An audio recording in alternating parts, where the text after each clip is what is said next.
Eto matindi rin 'to mga kapatid, tapusan na. Magkakatapusan muna tayo mga kapatid. Pilipinas hindi umano papayag na hilahin ng China ang BRP Sierra Madre. Matagal nang gustong alisin ng China itong BRP Sierra Madre mga tol 'no. At, sabi nga niya may kasunduan daw sa Pilipinas na aalisin daw yung BRP Sierra Madre. Ang hindi lang natin alam kung sino yung nangako sa kanila na gagawin yun mga kapatid 'no. So ito panoorin natin 'to mula kay PHTV mga tol 'no. Bago 'yan, 'wag mo kalimutan mag-subscribe sa kanya at kung bago ka pa lamang dito sa ating YouTube channel at trip mo yung mga ganitong klaseng reaction video, 'wag mo rin kalimutan mag-subscribe. Click mo na rin ang notification bell para ma-notify ka whenever na may mga bago tayong reaction video tulad nito. So 'wag na natin patagalin pa, total wala na rin naman tayong hinihintay na. Panoorin na natin 'to mga tol.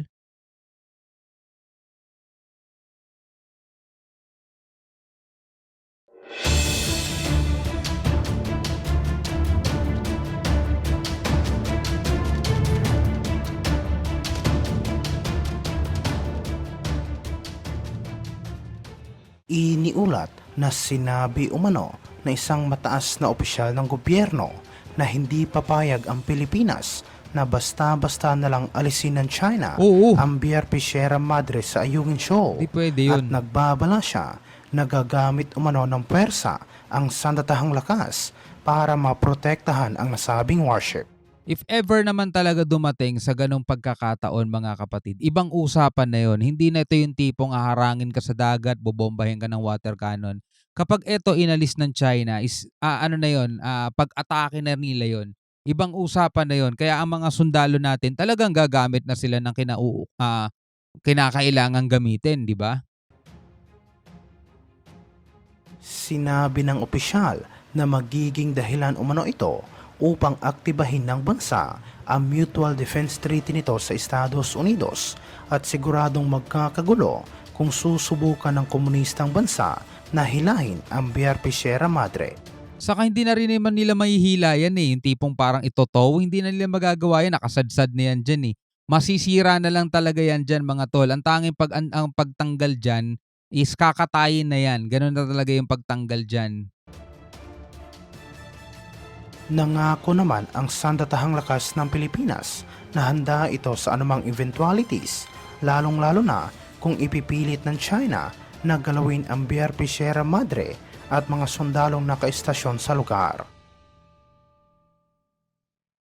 Sinabi rin ng opisyal na wala umanong karapatan ang Chinese Coast Guard na harangan ang mga barko ng Pilipinas sa Ayungin Shoal Yeah. dahil ang mga ito ay nasa loob ng exclusive economic zone ng bansa. Matagal naman na nating alam yun, eh, 'di ba? Hindi nga lang natin talaga may ano sa kanila, kumbaga maipatupad sa kanila kasi matitigas din sila mga kapatid at seryoso sila sa claim nila dito sa West Philippine Sea. Eh tayo naman, hindi, ayaw naman natin ng gulot, ayaw natin mag-escalate pa kaya hindi na tayo pumapalag. At karapatan din ng Pilipinas na protektahan ang teritoryo nito sa West Philippine Sea. Mhm. Iniulat ito matapos nilinaw ni Pangulong Ferdinand Marcos Jr. na ang BRP Sierra Madre ay mananatili sa mismong kinalalagyan nito sa Ayungin Shoal. Yeah. At iginiit niya na wala siyang alam tungkol sa anumang kasunduan na dapat alisin ng Pilipinas ang nasabing barko mula sa Ayungin Shoal. Sabi nga gano'n ni Erwin Tulfo, kung meron mang kasunduan na pag-uusapang kasunduan, mas mabuting tanungin niyo yung nakaraang pangulo. 'Di ba? Etong BRP Sierra Madre mga tol, 'di ba 1999 pa nandiyan yan, pinasadsad ni ERAP yan dati bilang tugon natin doon sa ginawa ng China na pagsakop mga kapatid 'no, sa ilang mga isla natin dito sa West Philippine Sea. Kaya nga etong, BRP Sierra Madre na yan, si silver anniversary na yan 'di ba, na sobrang tagal na niyan, eh. Kaya nga kailangan yan palitan na ng ano, eh, ng, permanent shelter na talaga. Hindi nga lang natin alam kung paano natin maipapatupad yun kasi whenever na meron tayo resupply mission, 'di ba? Ang duda ng China, meron tayong mga dalang building materials o mga pagkumpuni diyan sa BRP Sierra Madre. Ayaw nilang mangyari 'yon na kumpunihin pa natin 'yan. Kasi ang gusto nga nila mga tol is kusa na lang, sa sarili na lang na masira talaga tong BRP Sierra Madre. Gumuho na lang 'yan ng kusa niya para 'pag nangyari 'yon, siyempre magsisialisan yung mga sundalo diyan papalit na sila do'n at hindi na natin makukuha 'yan katulad ng nangyari dito sa Scarborough. Mula nung hinayaan natin na nandiya-diyan sila, hindi na natin makuha ngayon mga tol. At gano'n din ang balak nila rito sa BRP Sierra Madre. Hindi sila gagamit ng puwersa diyan, 'di sana noon pa nila ginawa. Wala silang balak hatakin 'yan kasi alam nilang pagmumulan ng kaguluhan 'yun mga tol. Ang ginagawa nila, pinipigilan nila tayo para kumpunihin 'yan at 'pag nangyari 'yun, unti-unti mabubulok, kakainin ng kalawang 'yan mga kapatid, guguho na lang 'yan tapos papalit na sila diyan at wala na tayong makukuha diyan mga tol. Hindi na atin 'yun.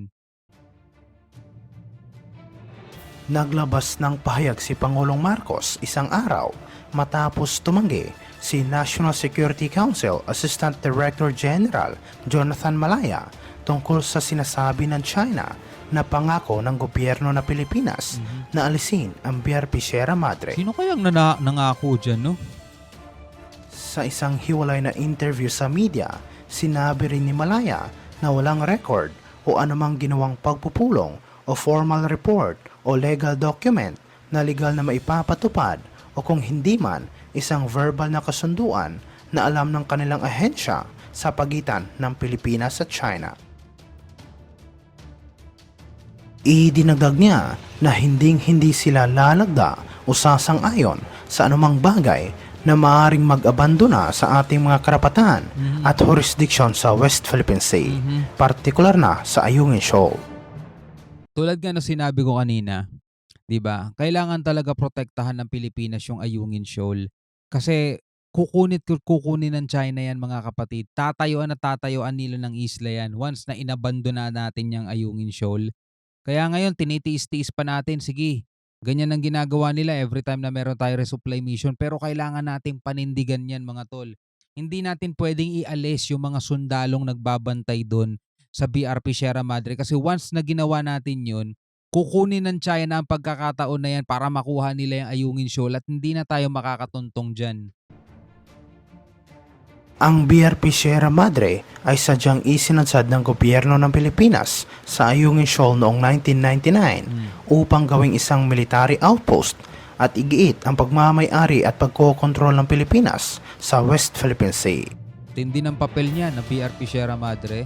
Ayon sa pahayag ng Chinese Ministry of Foreign Affairs, nag-commit umano ang Manila na alisin ang BRP Sierra Madre, ngunit hanggang ngayon ay hindi pa ito inaaksyonan. At hindi pa rin nilang pinapangalanan mga kapatid kung sino yung nag-commit sa kanila.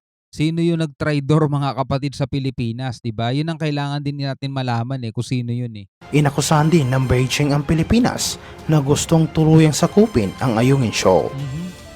Toral atin 'yan eh. Ito ngang tungkol doon sa kasunduan sa China, ilang beses na nating narinig 'yan at gusto nga ipahila ng China etong BRP Sierra Madre at ipatanggal na diyan sa Ayungin Shoal at yan daw pinangako daw ng Pilipinas sa kanya. Pero magpahanggang ngayon, ayaw din naman nilang ilaglag kung sino yung nangako sa kanila o baka naman wala talaga nangako at yun na kanilang imagination lang mga tol. Pero kung ano't ano man mga kapatid, talagang yun, pagtataksil sa bayan yun kung meron mang nangako sa kanila na aalisin yung BRP Sierra Madre dyan. Dahil nga, pag ginawa natin yun mga tol, parang ipinamigay lang din natin sa kanila yan. O sige, sa inyo na yan. Diba? Kaya nga kahit na laging struggle, yung paghahatid ng supply doon sa BRP Sierra Madre, talagang ginagawa pa rin ng Pilipinas yun.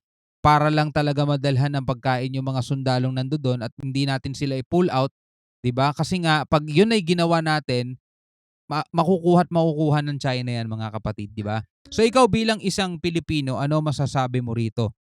Sa tingin mo mga kapatid, para matigil na 'yung tension, para matigil na 'yung mga harassment na nangyayari mga tol, ibibigay na lang ba natin 'yung kagustuhan nila na hatakin 'to, alisin 'yung BRP Sierra Madre? O dapat ang gawin ng Pilipinas is talagang magtayo na ng permanent shelter diyan mga tol?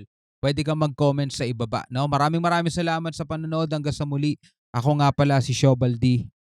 Peace out.